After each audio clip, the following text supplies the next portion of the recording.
Imagine a tunnel that can grant you any wish you desire, but in return, it takes away the most precious thing you have, your present time.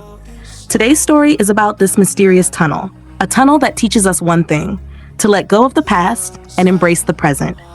So without wasting any time, let's begin this story.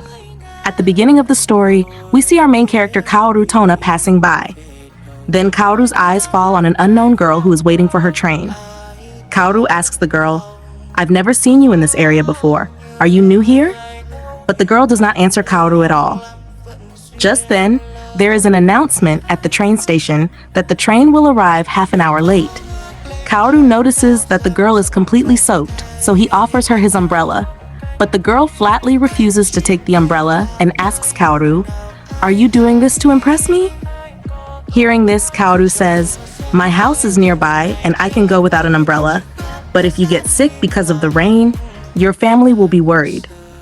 To this, the girl replies, "Your parents must be worried about you too." Kaoru says, "No, my parents don't worry about me." Hearing this, the girl says, "My parents don't worry about me either." After some time, the girl takes Kaoru's umbrella and the two exchange their phone numbers so that later the girl can return Kaoru's umbrella. From here, we learn that the girl's name is Anzu. The next day, we see that there is a new transfer student in Kaoru's class, and that girl is none other than Anzu. Anzu comes to Kaoru and says, "Don't try to contact me. I will return your umbrella tomorrow." As soon as the class ends, we see Anzu reading a book and not giving attention to anyone in the class. Seeing this, a girl from the class comes to Anzu and says, "Do you think you're some kind of princess?" and drops her book. Seeing this, Anzu gets angry and punches that girl hard, making her nose bleed. The next scene shows Kaoru at his home praying for a little girl. This girl was Kaoru's younger sister Karen, who had died in an accident. Then from the floor below, some noises are heard. Kaoru goes downstairs and sees his father shouting in a drunken state. He tells Kaoru, "You should have died instead of Karen. It's your fault my daughter is gone and your mother also left me because of you." Hearing all this, Kaoru runs away from home. Running, he collapses near a train track where a fast train is approaching. Kaoru jumps aside and falls near a tunnel. There he sees something shining inside the tunnel, and curious, he goes in. What he sees inside shakes him to the core. Inside, in a strange light, there are many shining trees that light up the entire tunnel. Inside the tunnel, Kaoru finds a small sandal on which the name Karen is written. The same Karen, Kaoru's little sister who had died in an accident. Seeing this, Kaoru is shocked and starts calling his sister's name while going deeper into the tunnel. Then a parrot comes near him and starts singing. Kaoru immediately recognizes it as his pet parrot that had died years ago. Frightened, Kaoru takes the parrot and the sandal and runs out of the tunnel. When Kaoru comes home, his father hugs him and says, "You've been missing for a week." Kaoru is shocked and checks his phone and sees that indeed a week has passed. But how can that be? He was only inside the tunnel for a few hours. Here, Kaoru understands that time inside the tunnel flows completely differently. The next day, Kaoru is sitting in class when Anzu comes to him and says, "I'll return your umbrella tomorrow. Maybe I forgot it before too." After class, Kaoru once again goes inside the tunnel calling his sister Karen. But when he looks back, he sees that Anzu has also followed him inside. Kaoru grabs Anzu and brings her outside and tells her everything about the tunnel. Anzu says, "We were inside the tunnel only for 5 seconds, but outside 5 hours have passed. This means this tunnel can fulfill your wishes, but in return, you will have to sacrifice the time of today." Anzu offers Kaoru, "If we both work together, we can both fulfill our wishes." Kaoru accepts this offer, and the two start collecting more information about the tunnel. The next day after class, the two go near the tunnel to understand how much the time difference is between inside and outside.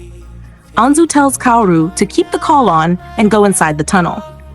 Kaoru moves ahead, but after going a little further, the call disconnects. Kaoru immediately comes out of the tunnel, where Anzu tells him that 65 minutes have passed. Anzu asks Kaoru where the call disconnected. Kaoru replies, "When I crossed a pillar inside the tunnel, that means the other dimension of the tunnel starts after that pillar." The next day too, the two research a lot about the tunnel, and then one day they decide to go inside the tunnel together. Anzu tells Kaoru, "You go beyond the pillar and I will send you a message from this side." Both do the same. Kaoru turns back and sees Anzu moving very fast, everything passing quickly. Scared, Kaoru comes back to Anzu and sees her sitting down exhausted. Anzu tells Kaoru, "You came back 7 hours after crossing the pillar." Kaoru apologizes, but Anzu says, "This is not your fault." The next day, the two go to an aquarium together. There, Anzu tells Kaoru, "I have never seen you smile." Here, Kaoru tells Anzu about his past. That one day he fought with his younger sister Karen, left the house in anger. And when he came back, he found out that after he left, Karen had climbed a tree to catch a beetle for him, but she fell from the tree and died. After Karen's death, Kaoru's father drowned in alcohol and his mother left. This is why Kaoru's whole family broke apart. Kaoru tells Anzu, "I want to bring Karen back with the help of the tunnel." After this, the two discuss that next time, they will go inside the tunnel together and cross the pillar. Their plan was to run very fast inside and come back immediately if they find something. But while running, some pages fall on Anzu's face. Anzu starts picking up those pages. Kaoru tells her, "We should hurry." But Anzu doesn't listen, so Kaoru also helps her pick up the pages and both come out of the tunnel.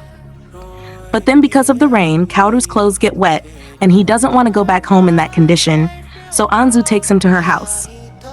There, Kaoru sees many manga kept. Anzu's grandfather was a mangaka, a manga artist, but none of his manga could ever be published. Kaoru asks Anzu, "The pages we found in the tunnel, are they from your manga?" Hearing this, Anzu is shocked. Anzu tells Kaoru, "Yes, the pages found in the tunnel are from my first manga, which only my grandfather had read, but when those pages reached my parents, they tore them up."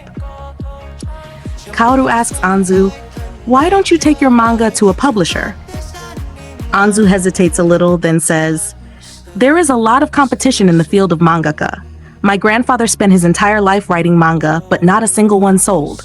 My parents had to bear all the expenses, and that's why after his death, they didn't shed a single tear. When I told my parents I also wanted to become a mangaka, they threw me out of the house, and that is why I'm living here alone." She says that she wants to publish her manga someday, but she doesn't think she has the talent. He asks her to let him read the manga. At first, she hesitates a little, but then, after he insists, she lets him read it. Reading it, he is extremely impressed and encouraging her, says that her manga is really good, she is special, and she should definitely publish her manga. Hearing this, she becomes very happy, jumps on him, and says that he is the special one, and she wants to become like him, someone who is ready to do anything to fulfill their wish. Then they both decide that they will go back into the tunnel on August 2nd and keep going until their wishes are fulfilled, no matter how many years pass in the outside world. The next day, Kaoru and Anzu go to a festival together. There, Kaoru takes Anzu to a special place and says, "I found this place together with Karen. I wanted to come here one last time because I don't know if I'll ever return once I go inside the tunnel." Hearing this, Anzu asks, "Why did you choose August 2nd? Kaoru replies, "Because that's the day Karen fell from the tree and died." Anzu holds Kaoru's hand tightly, and they share an emotional moment. That night, when Kaoru returns home, he sees a woman there. His father tells him, "She's your new mother." Hearing this shocks Kaoru deeply. He looks at a picture of his sister Karen and starts crying. His father gets angry and throws him out of the room. Kaoru then goes to his room and falls asleep. That night, he gets a message from Anzu. "Can we meet?" The next day, they meet at a cafe. Anzu tells Kaoru, "I sent my manga to a publisher and they liked it. They want to work with me." Kaoru replies, "Then maybe we should postpone going into the tunnel. Maybe you're not ready yet." Anzu gets upset and says, "Why don't you understand? I am ready to go into the tunnel." In the next scene, they're sitting at the station, just like at the beginning of the movie. The announcement says the train will be half an hour late. Kaoru tries to recreate that moment, but this time, he doesn't have an umbrella. Instead, he gives Anzu a flower from the umbrella spot. Anzu plays along, and both laugh, remembering the old times. Later, Kaoru goes home and decides to enter the tunnel that night. The next day is August 2nd. Anzu waits for Kaoru, but when she doesn't get any message, she goes to his house. Kaoru's father tells her that Kaoru hasn't returned home since last night. Hearing this, Anzu realizes Kaoru must have gone into the tunnel alone. Remembering all the moments she spent with him, she runs toward the tunnel. When she reaches there, she checks her phone and finds a message from Kaoru. By the time you read this, I'll already be far inside the tunnel. This tunnel doesn't grant wishes. It returns what you've lost. That's why you won't gain any special talent from it, because you're already special, Anzu. Everything you need, you already have. I know you'll become a great mangaka one day. All I want is that when I come out of this tunnel, I can read a manga written by the famous Anzu. Reading this, Anzu starts crying. You idiot. You never understood me. All I wanted was to spend time with you. Meanwhile, inside the tunnel, Kaoru throws away his phone and continues walking, seeing memories of his past, his parents, his sister Karen. But he leaves everything behind and keeps going. After walking for 14 hours, which means 4 years have passed in the outside world, Kaoru is exhausted, but he doesn't stop. Suddenly, he sees a light ahead and runs toward it. When he opens a door, he finds himself in another world, a world where he is a child again, living with his little sister Karen. She brings him juice and says, "Look, I caught a beetle for you." This is the world Kaoru had lost, the world he would have had if Karen had lived. Kaoru looks into a mirror and realizes he's grown up. The phone he threw away appears in his hand again, and it starts showing all of Anzu's messages she must have been sending for years. Karen says, "Big brother, I know you love me, and I love you too. But I want you to love someone else too, so that we can all be happy." Hearing this, Kaoru realizes he must move forward. He can't keep chasing the past. He must cherish what he has now. He tells Karen, "I need to meet someone," and opens the door to leave. As he walks away, Karen shouts, "Big brother, I'll always love you." Kaoru runs toward the exit of the tunnel, remembering all the memories he shared with Anzu. While running, he sends her a message, "I love you." But he slips and falls unconscious. The scene shifts. Anzu is now a famous mangaka. Her editor tells her, "You've been working nonstop for years. You need a break." The editor notices an umbrella near her and asks, "Is this from someone special? You always keep it close." Anzu smiles and says softly, "Yes." In the next scene, we see Anzu again at the station.